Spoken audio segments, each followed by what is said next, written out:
Сондықтан ғалымдар не дейді? Мут фариған дейді. Бос өліп кет дейді. Ішіңде ештеңе қалып кетпесін дейді.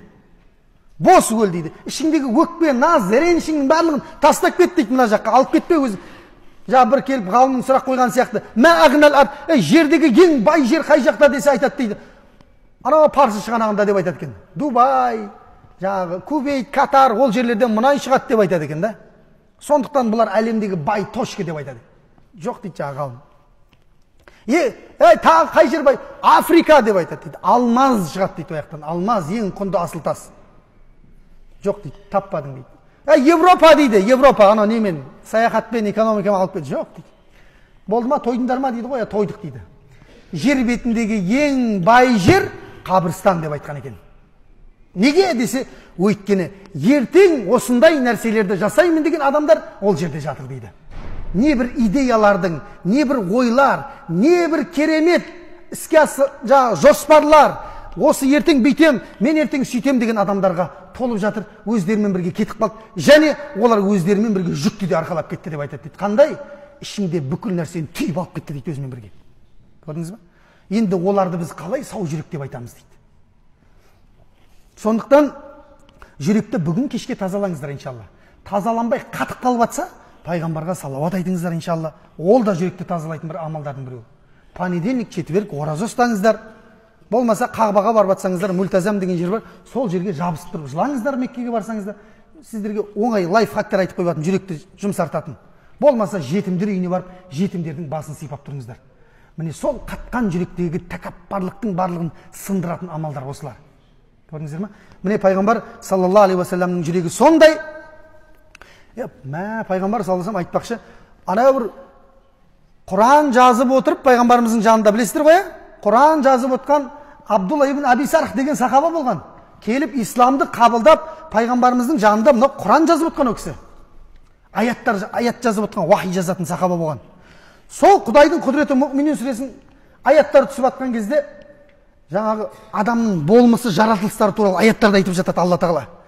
Оларға жүрек берді, көз берді, осылай көркем бейнеде.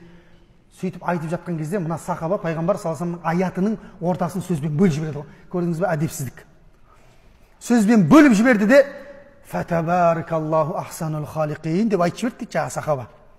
Мына жаратушылардың ішіндегі ең ұлысы болған Алла тағала өте үстем берекелі деп айтты дейді. Сөйтсе пайғамбар саллаллаху алейхи вассалам айтады дейді, шынымен де аяттың жалғасы солай еді деп айтады. Оқ дейді ғой. Мәссаған, мынау менің сөзім жаздырып жатыр ғой дейді. Меккедегілердің айтып жүрген рас болды ғой дейді. Мәссаған жайлап, ана жерде не қылады да, ручка қояды да, жайлап атқа мінеді де Меккеге қарай ұшады ғой жаңағы сахаба. Болды, сол жерде не істеп кетеді? Діннен шығып кетеді. Пайғамбардың жанында отырып діннен шығып кетеді. Имам Қуртуби өзінің тәпсірінде осы оқиғаны алып келеді. Жаңа аяттың тәпсірінде. Сонда Меккеге жетті де бүй деп айтады дейді ғой. Сендер дұрыс айтып келіпсіңдер ғой, қаншама жыл дейді. Анау деген адамның әңгімесін жазып жүрген ғой дейді Мұхаммед.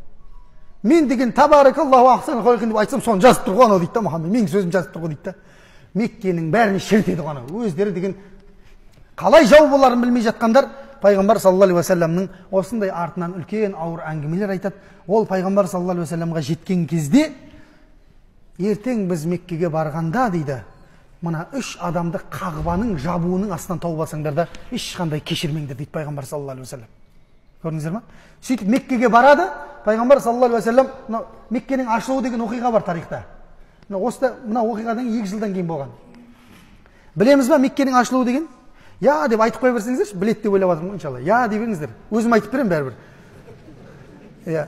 Меккенің ашылуы деген оқиға бар тарихта болған. Пайғамбарымыздың пайғамбарлығы 23 жыл созылған болса, 21 жылы пайғамбарымыз саллаллаху алейхи вассалам Мәдинадан Меккеге қайтадан жеңіспен келеді. Фатх деген сүре түседі Құранда.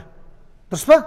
Сол мінекей Меккені ашуға келе жатқан кезде осы сөзді айтқан. Меккені Қағбаның жабуының астынан 3 адамды тауып алсаңдар, аямай осының шаруасын бітіріңдер дейді.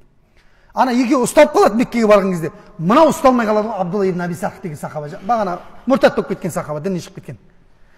Сонымен сахабалар былай іздейді. Жоқ жаңағы, жоқ. Қаяқта жоқ. Ешкім таппайды ананы.